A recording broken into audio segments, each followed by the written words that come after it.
Imagine if you could shop the shelves of all your local liquor stores at the same time. Well, spoiler alert, you can with Drizzly, the #1 alcohol delivery app.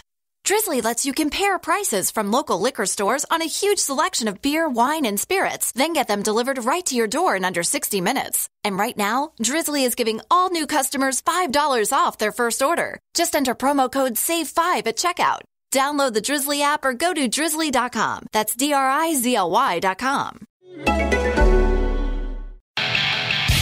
From NJ.com, this is Talk is Cheap, a New York Giants podcast. We're talking Big Blue football all year round. What's going on, everybody? Zack Rosenblatt back here for the latest episode of the Talk is Cheap podcast. I'm here with Darryl Slater. You and I kind of bring this up every week. We wind up recording these podcasts later in the week just because of other obligations we have, and it turns out that it's always the right decision because there's never a dull moment with this Giants team. There are probably three major things we got to talk about today. They're about Daniel Jones, they're about Jason Garrett, and it's about James Bradberry. Pick your story choice. Where do you want to start today? Well, I guess we could probably just start with the most recent thing and then work our way backwards with Bradberry. Yeah, and you're right. I mean, look, if we had done this, it's Thursday night right now. We're doing this. If we had done this, it would have been irrelevant by now. Last night, yeah. It would have been totally irrelevant. So, a couple big things popped up today, and the second of those was this evening when James Bradberry was placed on the COVID list, and he did not test positive for COVID. He was in close contact with someone outside of the Giants facility who did, not Jason Garrett, and we'll get to that in a little bit. A chiropractor, actually. Yeah. So Dan Duggan. Yeah, and so he is on the COVID list, and so it doesn't look like he'll miss more than one game, but he definitely will miss Sunday night's game, which is a massive loss. Huge. Oh yeah, beyond the implications for like the secondary, he's been their best player on defense, if not the whole team. Probably you could argue, team. Yeah. You could argue, yeah, he's probably been the best, most consistent, best player, most impactful addition. Certainly, he is definitely gonna be a Pro Bowler. He might even be an All Pro. And so you lose him. You already might not have Darnay Holmes this week. He hasn't practiced all week. I don't get the sense he's gonna play. So you lose your nickel cornerback, and so that leaves you with one cornerback, which is a guy that for a lot of the early part of the season we kind of made jokes about how he it's a sign of how they're playing that they're like the talent of the roster. He's in there. It's Isaac Yiadom, who's played pretty well recently, but he hasn't had to cover the number one receiver. He's had James Bradberry and the safety group to protect him. And now, just looking at the impact of this, on paper, their only choice is really they have to call up these guys from the practice squad, which are Quincy Wilson, who to his credit has NFL experience, but to his discredit was bad enough on the Jets that the worst team in the NFL didn't want to have him anymore. So he's an option, and he'll probably play this week. I would imagine a decent amount of snaps, maybe, if they can get him ready. They have an undrafted rookie in Jaron Williams. Ideally, you don't want to play those two guys, but you might have to. So then what's going to wind up happening most likely, and you kind of wrote about this in your initial news post, they're probably going to have to move Logan Ryan to corner, which is what he played for his whole career before this year. But part of the greatness about this defense this year is his ability to move around the defense, and now you're probably not going to be able to do that. Xavier McKinney got some time in the slot last week. He might get some time in the slot now. Julian Love has been a safety all year. They might have to play him in the nickel. And then you have Jabril Peppers playing safety. They might get Adrian Colbert back from injury this week, maybe. I think they're going to go pretty heavy on safeties. You're going against a Browns offense that has kind of just been lighting it up lately. They've really come into a groove. They scored 42 points on a good Ravens defense the other day. Baker Mayfield's been great.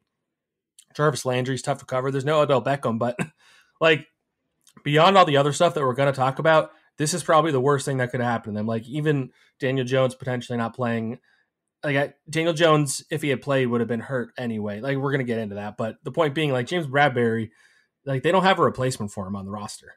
Nope. And this is a huge deal, and Jones doesn't play. Obviously, you have the whole week to kind of prepare for that. Now here it's Thursday night, and the Giants didn't practice today because of Jason Garrett situation, and so they're going to have one practice to basically figure out, okay, here's how we're going to adjust on the fly, and like you said, they're playing a Browns offense with Jarvis Landry and it has some threats, and the Browns are just looked it up. They're tied for third in PFF's offensive rating. So they've been really good offensively. Baker Mayfield's having a really good year.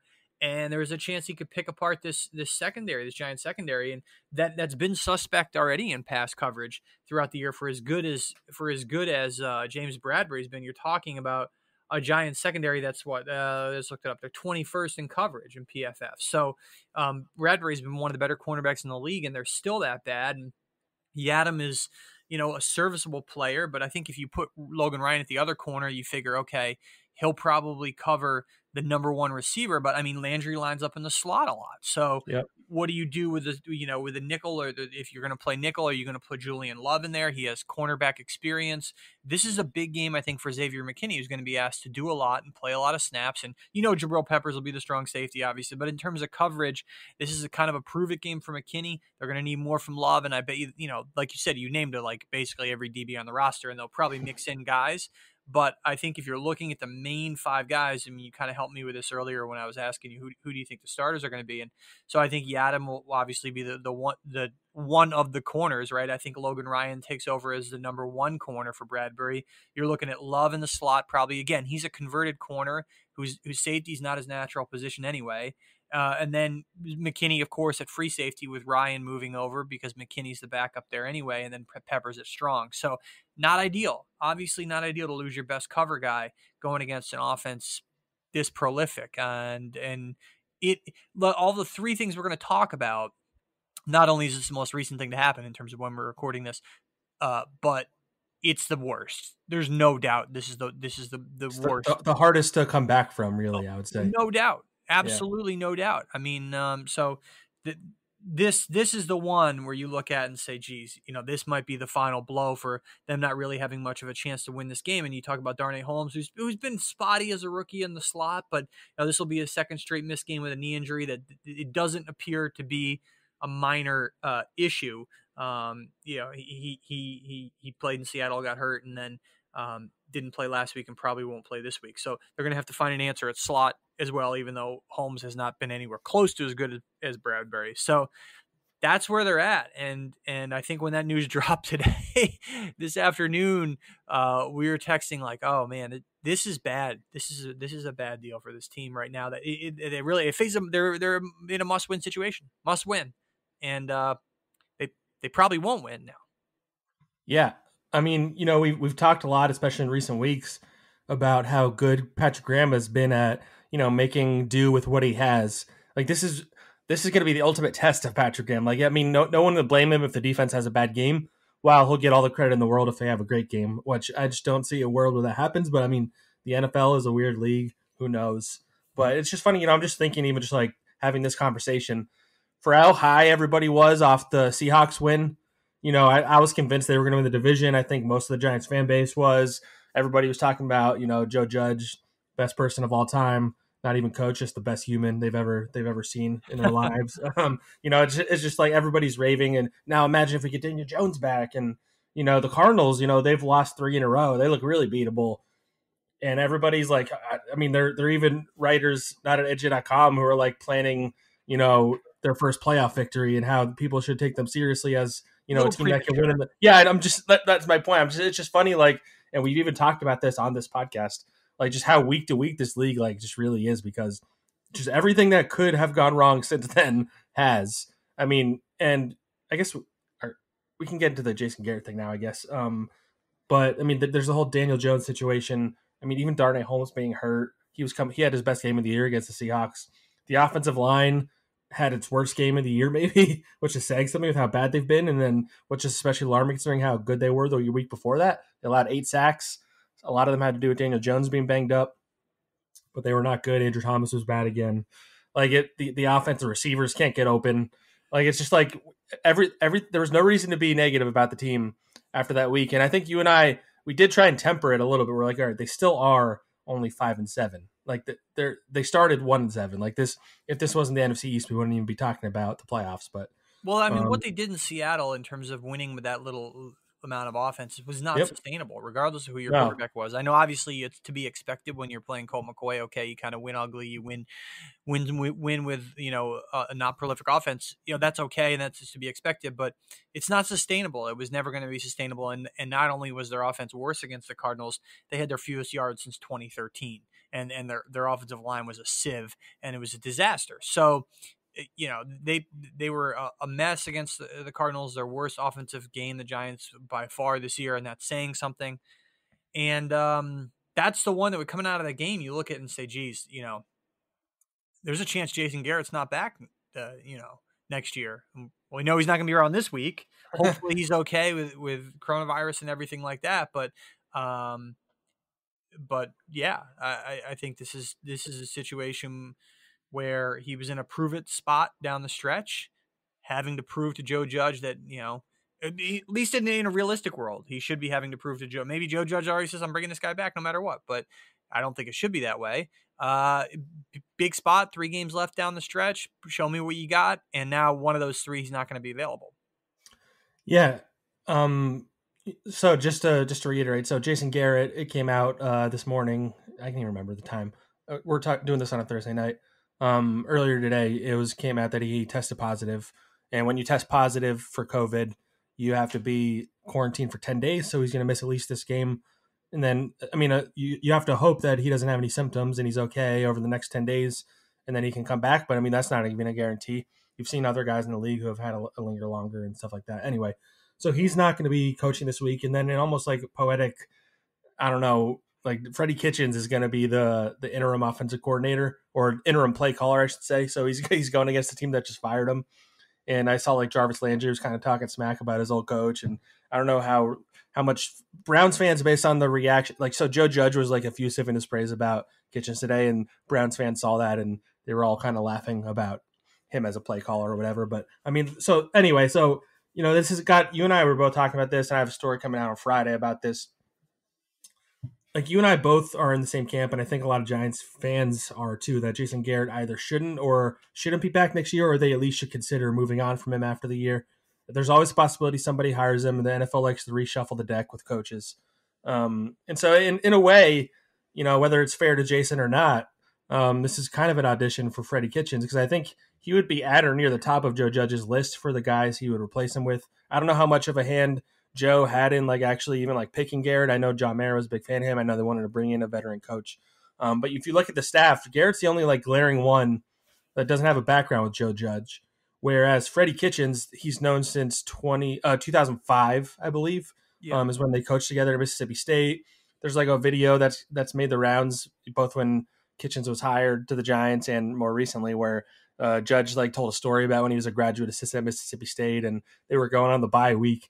And Freddie Kitchens was like, I need you to come help build a swing set for my daughters at my house. Joe Judge thought it was only going to be a one-night job. Then he would have the bye week. It turned out he was there every night until midnight, until Thursday.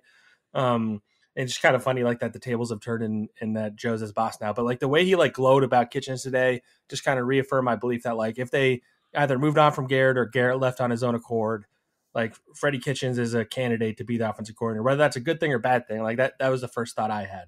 And this will be at least a 1 game, maybe longer audition for him to either audition for this OC job, or if they keep Jason Garrett, or if Joe Judge wants to hire another OC, a different OC job for Freddie Kitchens. The one thing to remember in all this is that Freddie Kitchens hasn't really been a play caller at any level for that long. He was the Browns running backs coach in 2018, and then midway through the year he was promoted to OC when Todd Haley, the OC, and Hugh Jackson, the head coach, were fired. And then he continued last season in his only season as the head coach, calling the plays. So he's called plays. I looked at his resume and I didn't see any opportunity at the college level or previously in the NFL where he would have called the plays. So he's really only done it ever for a year and a half, a season and a half. So it's not like he's some proven play caller, but here's an opportunity down the stretch for him to show either Joe Judge or another organization that he deserves another shot. Obviously, his end goal here is not to be the Giants' tight ends coach forever. That's not what he wants, and he wants to get back to maybe potentially being a head coach. I don't know if that's ever going to happen for him again, but he's 46, something like that. So I'm sure he views this as an opportunity to not only help this team, but to help himself even if subconsciously he doesn't, he only views it like that. So yeah, Jason Garrett has not been impressive. I have a hard time seeing how, Freddie Kitchens all of a sudden is going to come in and be that much different or better. I mean, it's still the same personnel, especially that's what I was going to say. So it kind of goes into, we'll get into the whole Daniel Jones topic, but like, it's not like he's being dealt the best hand, which is why if he did a good job, it would go a long way, I'm sure. No doubt. But I went on a podcast with like our Cleveland.com, I guess we're our sister site is what you would call it. Yeah. And then they like asked me like what I think if the offense will look different or like what it'll look like with Freddie Kitchens, and I can't imagine it'll look very different than what we've seen.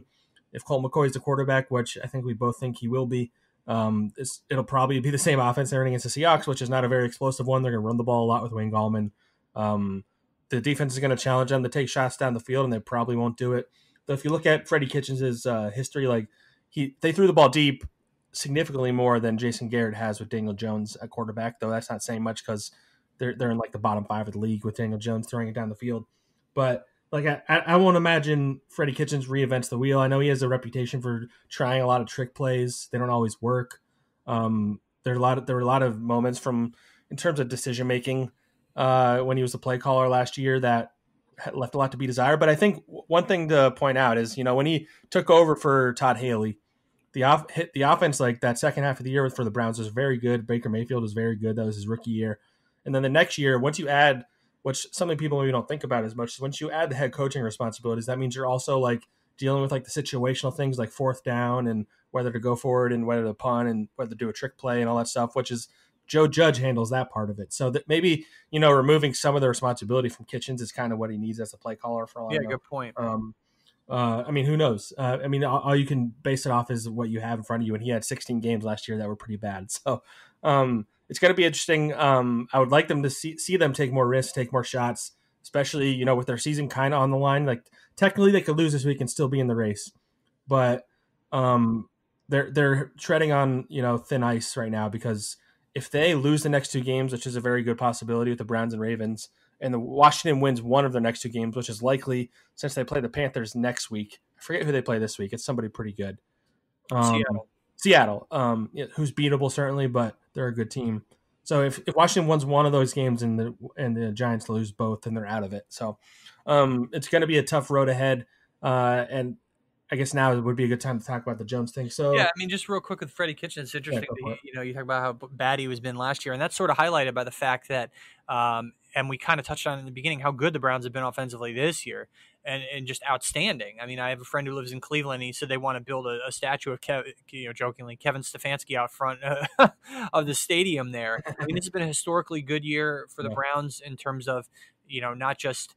I was looking at this up the other day. If they went out, they'll be what? I guess they lost to the Ravens, so that they could only go 12-4. But if they could have had a shot at 13-3, and which would have been their best 16-game record ever. Like, this is a historically really good year for the Browns, and you're talking about Stefanski, a guy who is a young up and coming. I think he's 38 and first year head coach. He hadn't been an OC that long in Minnesota, and they really hit the jackpot with this guy, and that sort of highlights. By the way, they promoted Freddie Kitchens over hiring him the year before because they had interviewed him previously. Yes, that's right.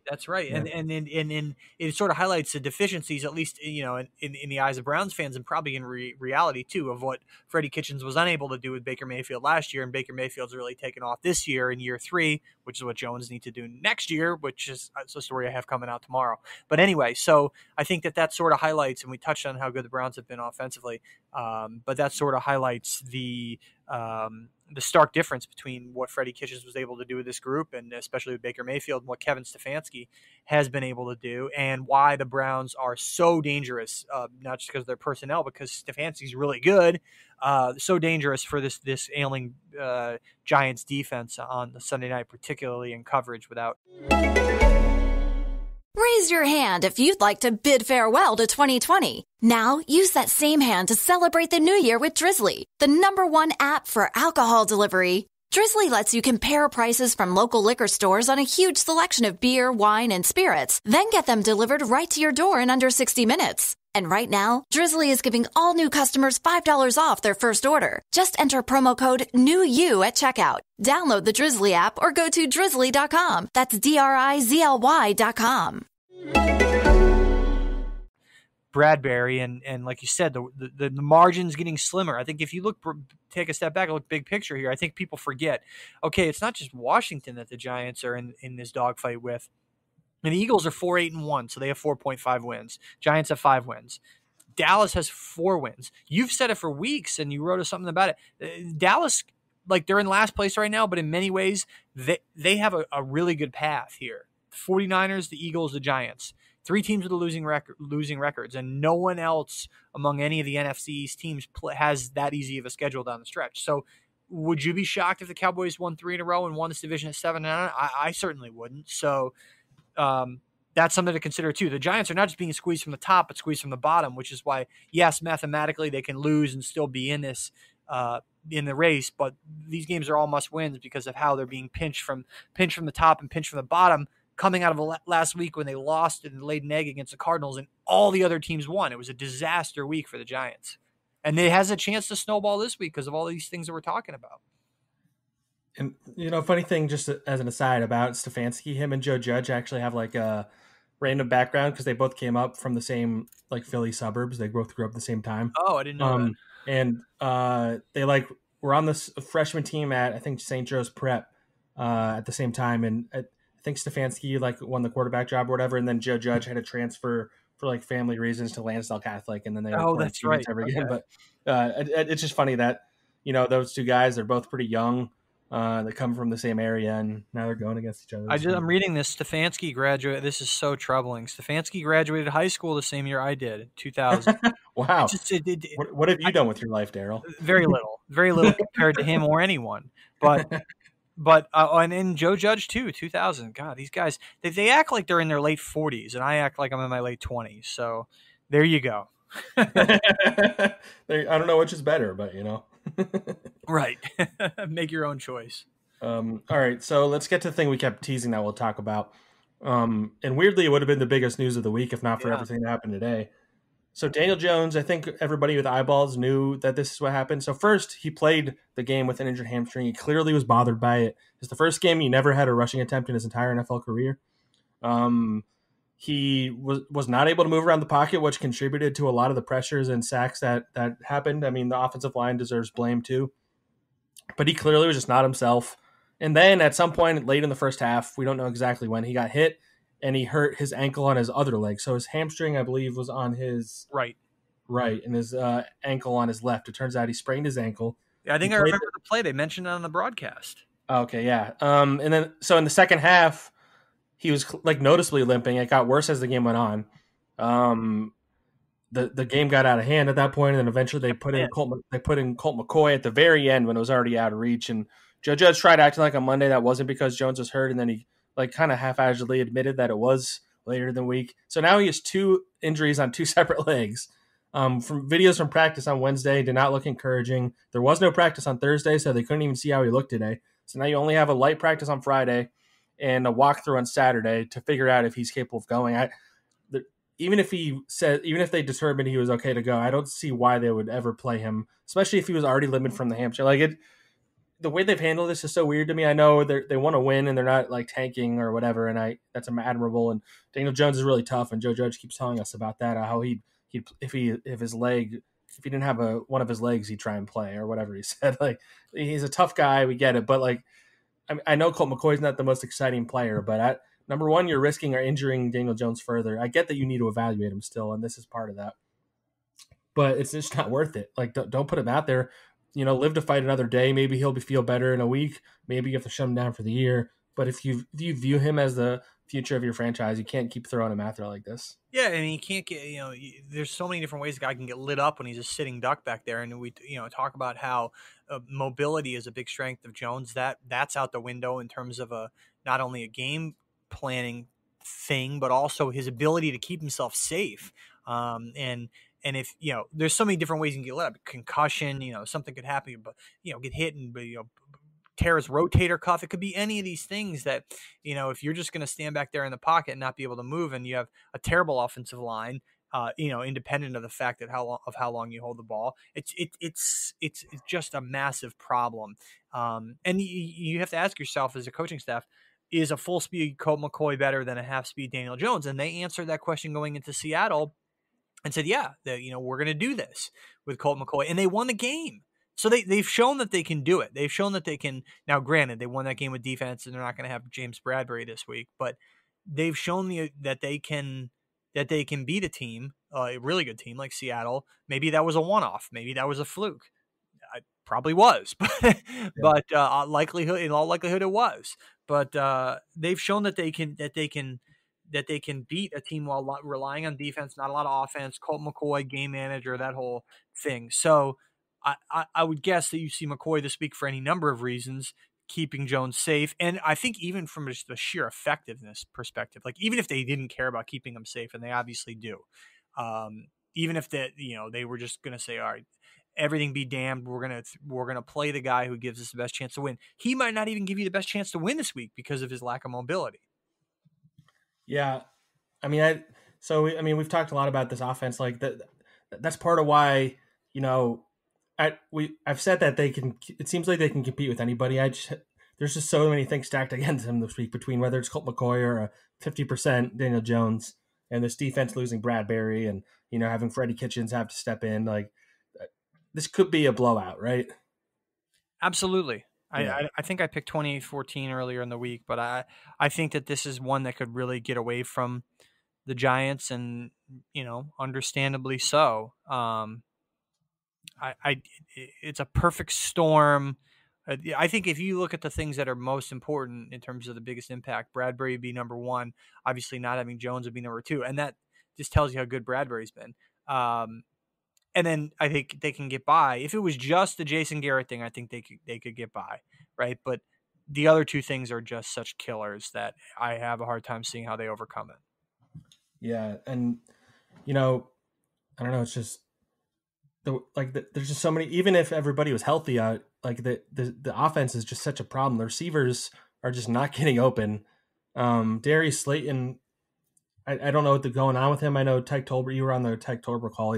He says there's not an injury that's been bothering him. I don't know if I entirely believe that, or if they would tell us if there was, because ever since I think he started going on injury report is when he just hasn't been productive. You looked up the numbers. I forget what they were, but the last since week 3 or 4, or I forget what the number was. He just has not. Yeah. As we're I think he has been a guy who they thought would be a number one receiver for them, and hasn't been the case. And maybe he's just not that guy. Maybe he's just a complimentary receiver, and that's okay for a 5th round pick. But a couple things I think are at play here. Oh, you look at he had 129 yards in week 5 in Dallas, right? And since then, well, I guess he's played every game, right? So no, he missed one game. So in his games since that 129 yards, he had 41, 23, 56, 6, 93, 0, at 14 and 31. So those are his yardage totals. He hasn't really done much of anything, with the exception of the Philly game that the Giants won 93 yards since week 5 in Dallas. So, yeah, I mean, it's been bad. I mean, he's a down the field threat, and they don't protect long enough to be able to get the ball down the field to him. And maybe defenses have figured him out, and he's drawing more coverage attention. There's a lot of things at play here. The league adjusts to guys, and if you're not good enough to adjust to the adjustments, you just never take off. And maybe his ceiling is just a guy who's a complimentary receiver. I think if you look at his yardage per game totals, it's 53 last year and it's 48 this year. But that number is going to, as you pointed out, we were talking about this earlier in the week, that number is going to keep going down if he keeps having games like last, a 31, a 14, a 0. I mean, because most of those yards were in the first 4 games or whatever. So. Yeah, I mean, he came out 102, 33, 53, 48, 129. Those were his yardage totals the first 5 games. And so even you look at he's only had 3 good games, 3 really highly impactful games this year, and he just has not become the type of player and that they thought he would be in this year. I mean, 3 games of more than 56 yards, not really good. So that's why it just underscores that number one receiver is a continued issue for what they need to do going into the offseason. Yeah, it's funny. I was on that Cleveland.com podcast, and they were like, just running through preview stuff, and they asked me like, so who would be like the biggest, most dangerous weapon, or like who's the most impactful receiver they have, and I just kind of wanted to be like, pass, like none of them, like 'cause, Right, I mean, right. you look at Slayton hasn't been like it hasn't scared anybody. Evan Ingram is probably their most talented of the pass catchers, but he also is the most problematic at the same time. Like he's talented, but he's also not talented at the same time. Weirdly, like he makes so many mistakes, and they barely even threw it to him last week. Golden Tate is, just irrelevant, and Sterling Shepard's reliable, but he's not like a threat.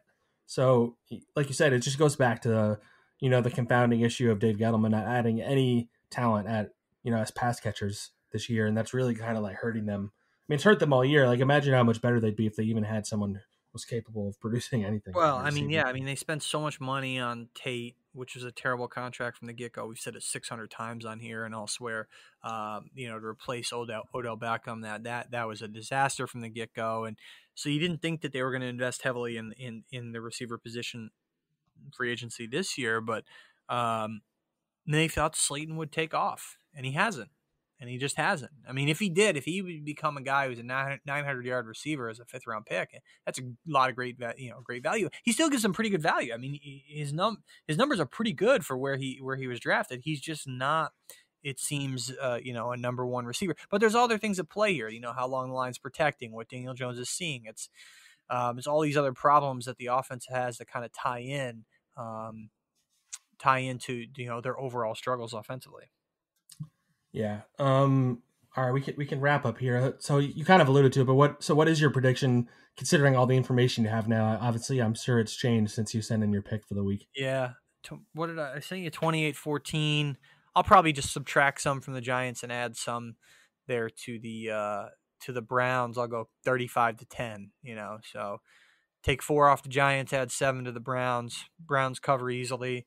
I guess the line's 6 the last time I checked. Maybe I imagine that'll probably keep going up. I imagine. Yeah, it will. Yeah. So consider yourself fortunate if you You got it on the early lines. Yeah. with 3 when it was at 3 or 4. I think it opened at 3. So yeah, that's what I see. I just don't see any way that the Giants can pull this one off, pull this rabbit out of their hat. And yeah, it opened at 3. So right now I guess it's 6. But with Jones's status, you expect that to go up. But yeah, I don't see it. I don't know about you, but I don't see it. Yeah, I when they asked me earlier on that Cleveland episode, I said 31-13. I probably would have had it a little bit closer without all the extenuating circumstances from today and the Daniel Jones ankle. But yeah, I just don't see any way that. I mean, Joe Judge has done a good job of having them competing, but like they put up a stinker last week, and that was with James Bradberry and with the Daniel Jones on one leg. So I don't know. I just it feels like a blowout, and we might have to start getting our offseason posts ready, I would say. We already wrote half those darn things because they were 0-5 and 1-7. No kidding, man. That they were, in the toilet basically, and to their credit, got it together. And the bottom line, I think this team has one good win. I mean, that's the next step for the Giants, right? So if they win, say 6 or 7 games, they're probably not beating the Ravens. So say they lose this game, lose the Ravens, beat the Cowboys, finish 6-10. Okay, debut year for Judge. Maybe Gettleman stays, maybe he doesn't. The Jones injury maybe gives him a little bit of a pass and an excuse here at the end of the year. But, I mean, if you look at the 6 wins the Giants will have had, you're talking about, beating Washington twice, beating the Eagles once, beating the Cowboys once, and then the other ones are Bengals and Seahawks. So really no impressive wins. I know division wins are important, but no impressive wins there except Seattle. So that's the next step for this team. And I think I did a post coming out of one of the games earlier this year about how few teams the Giants have beaten that have winning records during this downturn ever since 2016, 2017, 18, 19, 20, really 4 down years. They have not been able to beat good teams. It's probably really easy to go back and look at how many wins because they have so few wins. How many teams they've beaten that have winning records? It's not very many. Not very many. So to take the next step, they need to start beating teams like the Seahawks more consistently. And maybe they prove us all wrong and win these next 2 games somehow, some way. And that's a huge step. And shoot, man. I mean, if they win out and go 8-8, win the division, I think that is then you're feeling really good about Joe Judge considering the limitations, but I just don't see it. I don't see it. I mean, if they win this game, then we should have to throw all of our preconceived notions out the window, I'd say. Because that would just be a bonkers win. It would be the Browns not showing out more than the Giants. And you know what? I suppose possible, if the old demons come back, and the factory of sadness reignites its production, the Browns aren't in the playoffs yet. They're not in the playoffs yet. So one thing, I was talking to my buddy in Cleveland, and I said, "Man, imagine if the Browns missed the playoffs." He goes, I know they're 9-4. They just lost. I'm sure people in Cleveland are like, "Yeah, I can't imagine that." Yeah, exactly. I can. They won 4 straight games. They lose to the Ravens, and then they close with this stretch: Giants, Jets, Steelers. Okay? Oh my God! Yeah. So, Giants and Jets back to back. Yeah. Right. So you figure, okay. You win these 2 games, you have 11 wins. You lose to the Steelers, you're obviously fine with 11 wins. You're not missing the playoffs with 11 wins. But Giants, Jets. Imagine that. Imagine the Browns become the Jets get their first win against the Browns. Look, I don't see it. But the NFL's weird, man. It would be something if they went 0-2 in this stretch. That makes me, the whole thing about the Browns, I just remembered something that when I covered an Eagles-Browns preseason game in 2018, I believe, and in like the media room where like the food is, I think they had like a little mini fridge. I forget if they were sponsored by Pepsi or Coke, but like the mini fridge was locked, and it would only unlock when they got like their first win or whatever it was. Light thing. So yeah, Bud Light. That's right. That was Bud Light. Yeah, Bud Light promotion, and I was there the night they unlocked the fridge. That's funny. It was Baker. It was the game where the Jets collapsed. It was Mayfield's rookie year. Tyrod Taylor gets the concussion. Mayfield comes in. I forget how much the Jets were leading by. Mayfield comes in, and it was an absolutely bonkers game. And he leads them to the win, and the Jets collapsed 2018. It was sort of the beginning of the end for Todd Bowles. I think that was week 3 that year. And that snapped like insane losing streak that they had. Yeah. That's funny. So it was the same year that I saw that. Yeah. Yes, exactly. Hilarious. The fridge was there that year, and it was the I don't even know how I remember that, honestly, but just talking about the Browns' misery made me. I don't know what it was a promo, and I don't know what they weren't giving out Bud Light in the press box. I know what the heck, yeah. But yeah, that was the first time Baker Mayfield stepped on the field. He had a really good rookie year. There you go. Sort of went downhill last year with Freddie Kitchens, and has really done this year in year 3 what the Giants need Daniel Jones to do next year in his 3rd season. So, somehow, some way, I have a feeling a lot of Giants fans are going to be drinking Bud Light Sunday night or something to either celebrate or drown their sorrows. So, support your local brewery if you can. Right, exactly. All right, that's a good note to wrap up on. Go crack open a beer. I'm sure we will. We'll wrap it up. Yeah, we'll get you guys another episode next week. Make sure you're subscribed. We're on most of the major apps. Leave us a review. Subscribe to our text service, NJ.com/text. And we'll hit you guys back up with another episode sometime next week. I'm sure something crazy will happen. Thanks, guys.